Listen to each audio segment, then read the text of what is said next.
ज्ञान Bharti public school में शिक्षक प्रशिक्षण शिविर कार्यक्रम का किया गया आयोजन। लक्ष्मी सागर में स्थित ज्ञान भारती पब्लिक स्कूल में 3 दिवसीय शिक्षक प्रशिक्षण शिविर की शुरुआत की गई। इस 3 दिवसीय शिक्षक प्रशिक्षण शिविर का उद्घाटन मुख्य अतिथि के रूप में मौजूद रिसोर्स पर्सन वारिस अहमद एवं विद्यालय के प्रधानाचार्य एवं सचिव के द्वारा संयुक्त रूप से दीप प्रज्वलन कर की गई। मौके पर मौजूद विद्यालय के करीब 49 शिक्षकों ने इस प्रशिक्षण शिविर में भाग लिया। तो वहीं इस संबंध में स्कूल के प्रधानाचार्य गणेश प्रसाद सिंह ने कई बातों की जानकारी दी। उन्होंने कहा कि 3 दिनों तक यह शिक्षक प्रशिक्षण शिविर की शुरुआत की गई है और लगातार यह चलता रहेगा।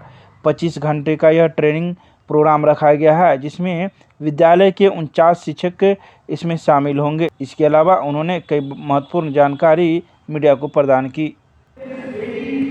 मैं गणेश प्रसाद सिंह, प्रिंसिपल ज्ञान भारती पब्लिक स्कूल लक्ष्मी सागर दरभंगा के माध्यम से यह बताना चाह रहा हूँ कि सीबीएसई के माध्यम से डिफरेंट टॉपिक पर स्किल डेवलपमेंट के लिए टीचर का ट्रेनिंग प्रोग्राम किया जाता है, जिसमें आज नॉर्दर्न सौदिया ग्रुप मुजफ्फरपुर के माध्यम से 21st सेंचुरी के स्किल डेवलपमेंट के टॉपिक पर हमारे एक रिसोर्स पर्सन हैं वारिस अहमद सर, जो हॉली क्रॉस से हैं, उनके माध्यम से स्किल डेवलपमेंट का प्रोग्राम चल रहा है। यह प्रोग्राम विद्यालय में 3 दिन चलेगा, 25, 26 और 27 फरवरी तक, जो डिफरेंट टॉपिक पर डिफरेंट रिसोर्स पर्सन के माध्यम से होगा। मैं आशा करता हूं कि इस प्रोग्राम के माध्यम से हमारे शिक्षक एक बेहतर शिक्षक बनेंगे, अपने आप को और अच्छा परफॉर्मेंस बच्चों के बीच दे पाएंगे।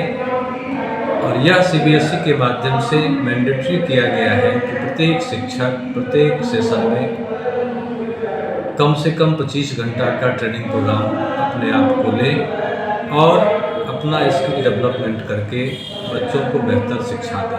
धन्यवाद। सीएम लॉ कॉलेज में राष्ट्रीय लोक जनशक्ति पार्टी के कार्यकर्ताओं ने जिला अध्यक्ष के नेतृत्व में दिया धरना प्रदर्शन। शनिवार को राष्ट्रीय लोक जनशक्ति पार्टी की ओर से जिला अध्यक्ष गगन कुमार झा की अध्यक्षता में 2020 से बंद पर मिथिलांचल की धरोहर एवं मिथिला विश्वविद्यालय की एकमात्र अंगीभूत सीएम लॉ कॉलेज को चालू करने एवं नामांकन शुरू करने को लेकर धरना प्रदर्शन की गई। इस मौके पर जिला अध्यक्ष गगन कुमार झा ने अपने संबोधन में कहा कि मेरी मांगों को अगर पूरा नहीं किया गया तो राष्ट्रीय लोक जनशक्ति पार्टी चरणबद्ध तरीके से आंदोलन करेगी। वहीं उपस्थित पंचायती प्रकोष्ठ के जिला अध्यक्ष योगेंद्र राय उर्फ जोगी राय ने कहा कि लॉ कॉलेज के ज्वलंत मुद्दों को धरना प्रदर्शन के माध्यम से रखने का जो कार्यक्रम किया गया है, उसके लिए पूरे पार्टी की ओर से जिला अध्यक्ष गगन कुमार झा को हम इसके लिए धन्यवाद देते हैं तथा सभी उपस्थित साथियों को बहुत ही शुभकामना देते हैं और पूर्ण आश्वस्त करता हूं कि आप आगे की रणनीति तैयार करें।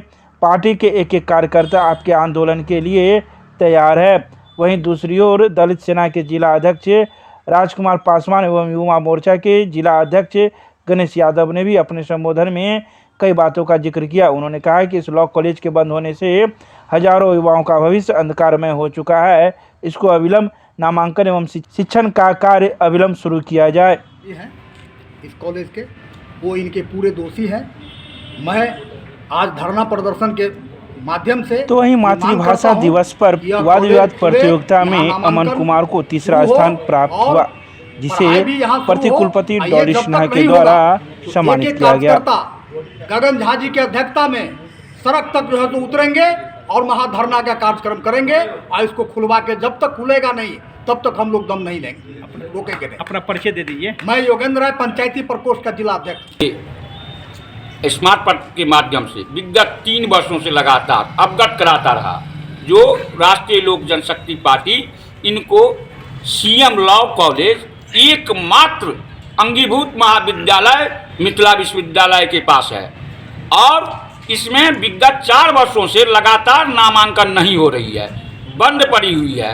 आपको ज्ञात होगा जो लॉ में वो पढ़ते हैं, छात्र भी लॉ में पढ़ते हैं, युवा भी लॉ में पढ़ते हैं और जो बुजुर्ग रिटायर हो जाते हैं वो भी लॉ की पढ़ाई करके अपना प्रैक्टिस कोर्ट में करते हैं। लेकिन दुर्भाग्य है आज ये मिथिलांचल का एक लौता कॉलेज विगत कितनों वर्षों से बंद पड़ी हुई है, इसके लिए कोई आवाज उठाने के लिए तैयार नहीं था। आने में अंत में राष्ट्रीय लोक जनशक्ति पार्टी ने निर्णय लिया जिसका कोई नहीं उसका राष्ट्रीय लोक जनशक्ति पार्टी होती है और हम लोगों ने दरभंगा के युवाओं के लिए, छात्रों के लिए और अभिभावकों के लिए कम से कम यहाँ पर फिर से नामांकन और पढ़ाई का व्यवस्था हो, इसके लिए 1 दिवसीय धरना शांतिपूर्ण दे रहे हैं। यदि हमारी मांग यथाशीघ्र पूरी नहीं कर दी जाती है तो निश्चित तौर पर इससे भी ज़्यादा से ज़्यादा चरणबद्ध उग्र आंदोलन किया जाएगा। अच्छा, स्मारक पत्र कहाँ दिए? तमाम जगह जो धरना प्रदर्शन का ये लॉ एंड ऑर्डर के मालिक होते हैं एसडीओ साहब, उनको हम लोगों ने सूचना दिया है। इससे पहले प्रधानाचार्य महोदय को भी सूचना दिए हैं और कुलपति महोदय को भी सूचना दिए हैं, कुल सचिव महोदय को भी सूचना दिए हैं और कुलानुशासक महोदय को भी सूचना दी है।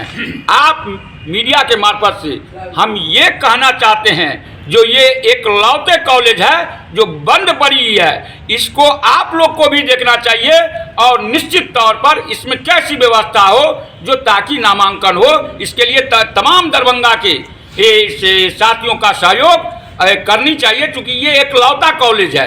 इस कॉलेज के हम भी एक छात्र थे 2003 में, पास आउट हम इसी कॉलेज के हैं। हम लोग भी इसके लिए क्योंकि इसके हमारा दायित्व बनता है इस भी क्या कहते इस महाविद्यालय का छात्र होने के नाते जो हम लोग भी इसके लिए खड़े रहेंगे और जब तक इसमें नामांकन स्टार्ट नहीं होगा हम लोग निश्चित तौर पर इस चरणबद्ध आंदोलन करते रहेंगे। मिथिला विश्वविद्यालय परिसर में स्थित डॉक्टर नागेंद्र झा स्टेडियम में 16वें प्रमंडलीय मीडिया कप की हुई शुरुआत। शनिवार को डॉक्टर नागेंद्र झा स्टेडियम में 16वें प्रमंडलीय मीडिया कप की शुरुआत हुई। इसका उद्घाटन कार्यक्रम में बतौर मुख्य अतिथि संस्कृत विश्वविद्यालय के कुलपति प्रोफेसर शशिनाथ झा, महापौर अंजुमन आरा, मिथिला विश्वविद्यालय के खेल पदाधिकारी सह कुलानुशासक प्रोफेसर अजयनाथ झा एवं वित्त परामर्शी कैलाश राम मौजूद थे। स्वागत कार्यक्रम के उपरांत अतिथियों ने मीडिया कप में भाग ले रहे सभी टीमों से परिचय प्राप्त किया। तत्पश्चात मैदान में पिच पर अतिथियों द्वारा बैटिंग एवं बॉलिंग कर मीडिया कप टूर्नामेंट का विधिवत उद्घाटन किया गया। शनिवार को ही मीडिया कप उद्घाटन मैच में राष्ट्रीय सहारा एवं दैनिक भास्कर की टीम के बीच खेला गया, जिसमें राष्ट्रीय सहारा की टीम ने 65 रनों से विजय हुई। बहुत प्रेरणास्पद है। हम देखते हैं जब मैदान में खिलाड़ी खेल रहे होते हैं तो हजारों के हजारों दर्शक आनंद मग्न होकर देखते रहते हैं। आपके कला कौशल से आनंद तो प्राप्त करते हैं और प्रेरणा भी प्राप्त करते हैं। खेल जो है व्यायाम है, मनोरंजन का साधन है और स्वास्थ्य का एक अवसर है। हम स्वस्थ रहें इसलिए खेलना तो आवश्यक है। पशु पक्षी भी खेलते हैं, बच्चे तो खेलते रहते हैं और आगे आकर के उस खेल को एक सिस्टमेटिक ढंग से, कलात्मक ढंग से प्रदर्शित करना ये बहुत बड़ी कला है और इस कला में आप लोग प्रवीण हुए हैं। इस अवसर पर हम आप लोगों को शुभकामना देते हैं। दूसरी बात है कि प्रतिभा, एक प्रतिभा होती है कि बहिर्मुखी प्रतिभा, हम सबको अपने प्रतिभा से लाभान्वित कर सकें। दूसरी प्रतिभा होती है अंतर्मुखी, अपने भीतरे भीतरे। तो जनसंपर्क में जब आते हैं, जब साथियों के साथ खेलते हैं तो प्रतिभा आगे बढ़ती है और एक दूसरे को अदल बदल करते हैं प्रतिभा को। तो बहिर्मुखी प्रतिभा हमारी हो, हम अपनी योग्यता से संसार को लाभ कराएं, इसके लिए परस्पर साथियों से खेलना परम आवश्यक है।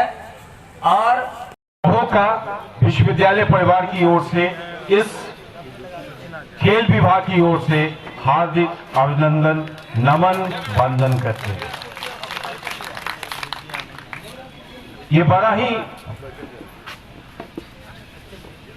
मनोहर क्षण होता है जिस समय में मीडिया के सारे बंधु हमारे बीच इस मैदान में बल्ले और बैट लेके पहुंचते हैं। आप विश्वविद्यालय का भला कर रहे हैं, ऐसा मैं मानता हूं। जब आप 10 दिनों तक इस ग्राउंड में होते हैं, यहाँ के छोटे छोटे बच्चे आपसे इंस्पायर होके बल्ले बैट लेके भी वो भी ग्राउंड में पहुंचते हैं। और वो हमारे भविष्य है, विश्वविद्यालय का भविष्य छोटे बच्चे पर निर्भर करता है। और आप विगत 10-12 सालों से जो हमें दे रहे हैं उसके लिए विश्वविद्यालय प्रशासन आपका सदा आभारी रहेगा। आप अपने लेखनी से हमें उत्साहित करते हैं, आप अपने गेम से हमें उत्तेजित करते हैं, मोटिवेट करते हैं। आपका बहुत बहुत आभार। शब्दों में इसको बयान नहीं कर सकता हूं। भावना जो मेरे अंदर है मैं आपके सामने नहीं रख सकता हूं। शब्दों में इतना कहूंगा कि जो भी मदद इस मैदान का उपयोग और बहुत से बातों में खेल को ऑर्गेनाइज करने चाहिए वो मैं करता रहूंगा। जिस तरह से आप चाहेंगे उससे ज्यादा ही करूंगा, ऐसा मैं विश्वास दिलाता हूं। उत्पाद विभाग ने जिले के विभिन्न थाना क्षेत्रों से शराब के मामले में 20 लोगों को किया गिरफ्तार, कर रही है कागजी कार्रवाई। उत्पाद विभाग दरभंगा पुलिस के द्वारा शराब मामले में लोगों की धरपकड़ लगातार जारी है। दरभंगा जिला के विभिन्न थाना क्षेत्रों इत्यादि से शराब मामले में 20 लोगों को गिरफ्तार किया गया। ये सभी लोग जिले के विभिन्न थाना क्षेत्रों से गिरफ्तार किए गए हैं, जहां शनिवार को उसे मेडिकल जांच के लिए भेजा गया और इसके बाद न्यायिक हिरासत में। बता दें कि जो भी लोग पकड़े गए हैं ये शराब पी रहे थे या फिर नशे की हालत में थे। इसके साथ ही कई ऐसे आरोपी भी पकड़े गए हैं जो दूसरे जिले से थे। खासकर समस्तीपुर जिले के लोग भी इस गिरफ्तारी में शामिल हैं।